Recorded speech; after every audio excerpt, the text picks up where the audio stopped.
Hello. Hello, hello.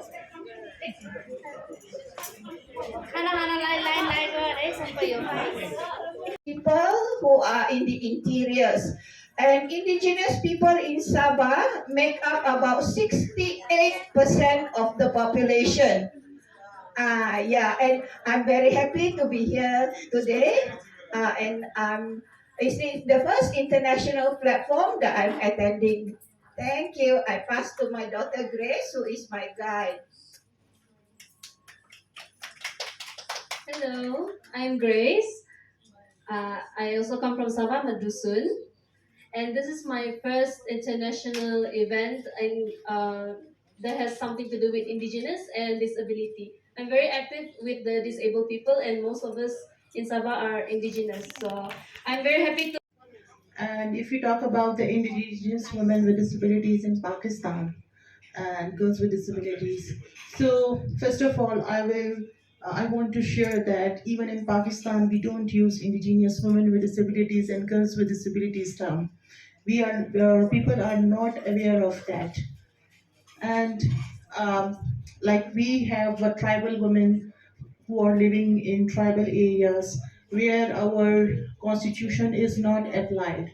We have our own British law over there, and which is come under the British rules and law, so they follow them and they follow gender system for the rights of person with disabilities or for the rights of general population. If we talk about the indigenous women with disabilities problems and what are their situation, so it's more worse than those women with disabilities and girls with disabilities who are living in semi-rural areas and who are living in urban areas in Pakistan. Even they don't know how to access to information, and our geographical condition is not better, not as much you can say progressive as other regions have.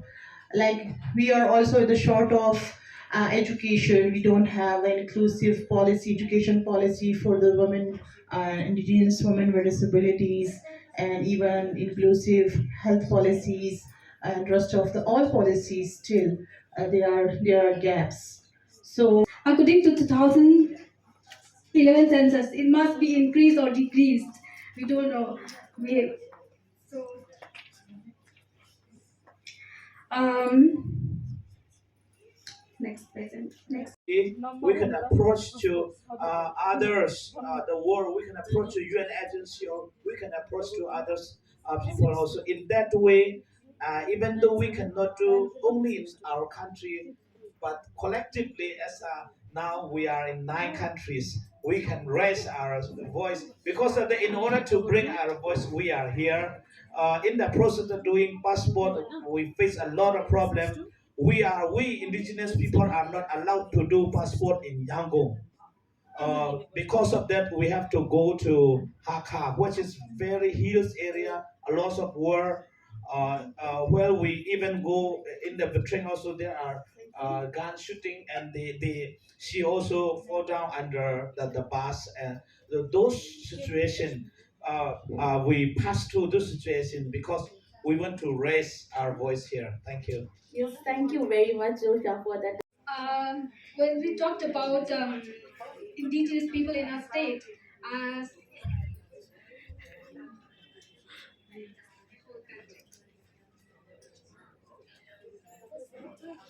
no, I think that one is not required.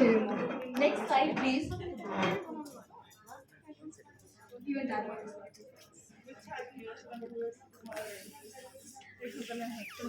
Will provide Yeah, and next slide. Challenges. challenges of illiterate. Yeah, illiterate people no access to education. This would be the same thing like I've said in the previous slide. Legal provisions. That's the reason why I think my confidence is not. I don't have any confidence till now. I cannot even speak in front of the audience like this in many with.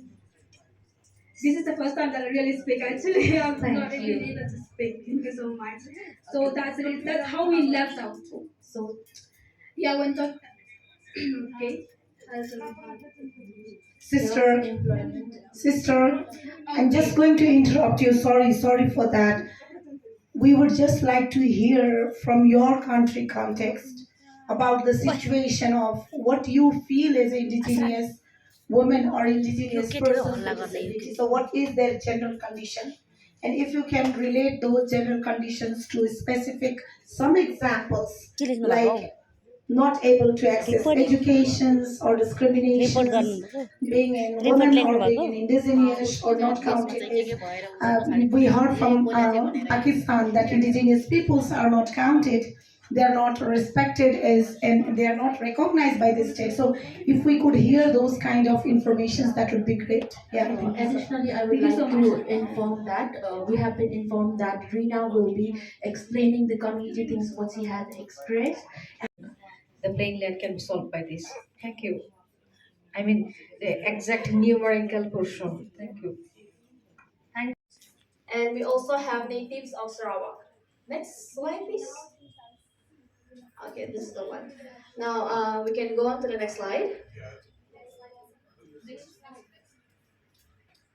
Okay, as you can see, Sabah is the pink one, and we're from that. We have 13 states in Malaysia. Next. This is a very brief data. We have a trouble of getting specific data, especially for indigenous disabled women.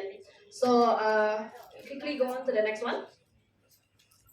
We go on to the challenges. Next. Next. Okay, this is a simple. 100 persons with disabilities. Unfortunately, we don't have exact figures for indigenous persons or indigenous women, and that is something that we'll have to go back and work on. In terms of challenges, the first one is, as my colleague has mentioned, is access to education.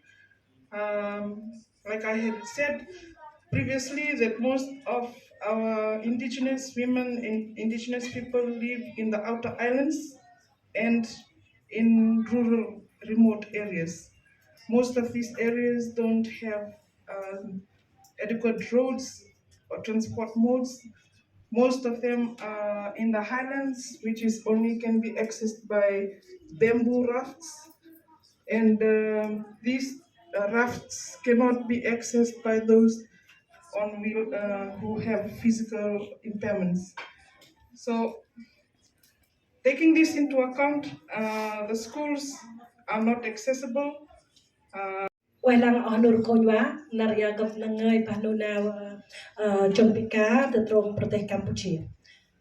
Hello everyone. Today I'm going to talk about indigenous people with disability in Cambodia situation.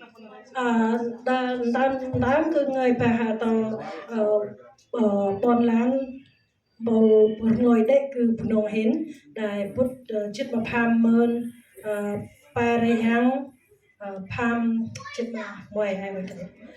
So first, I would like to introduce a bit about our indigenous people. We do have 183 thousands compared to the rest population in Cambodia. Hay the tromri ke kon ke puni pika bang barpan pham re hang bar chit ma pa noi.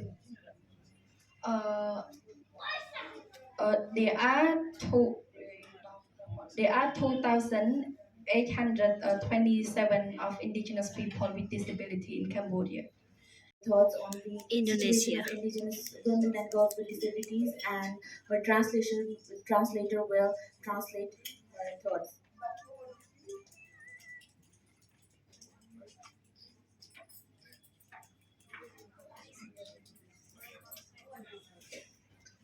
Ya, selamat sore.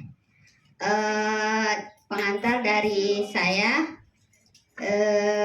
kontes Indonesia. Indonesia sangat beragam dari berbagai aspek.